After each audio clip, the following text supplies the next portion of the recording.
આજે અમે ભરૂચ જિલ્લાના કલેક્ટર શ્રી અને એસપી શ્રીને રજૂઆતો કરવા માટે આવ્યા. આજનો અમારો કાર્યક્રમ રસ્તા રોકો આંદોલન હતું.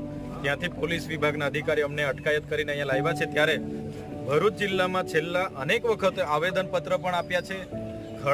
ખરાબ રોડ રસ્તા પર અનેક યુવાનોના મોત પણ થયા છે. છતાંય વહીવટી તંત્રને જાણે કોઈ એમાં રસ ના હોય એવું આજે પણ કોઈ ખાડા કે કોઈ પૂરણ કરવામાં નથી આવતું. ત્યારે એક બાજુ road tax, RTO tax, toll tax જેવા અનેક ટેક્સો, જીએસટી વગેરે ઉઘરાવવામાં આવે છે અને જ્યારે સુવિધાના નામે મીંડું છે ત્યારે ભરૂચની જનતા આજે ત્રાહિમામ પોકારી રહી છે.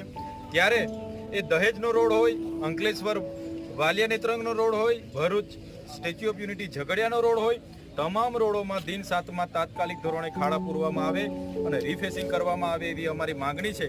જો દિન 7માં આવું નહીં કરશે તો ફરી પણ રસ્તા રોકો આંદોલન અમારે કરવા પડશે. તો અમે ટોલ ટેક્સ,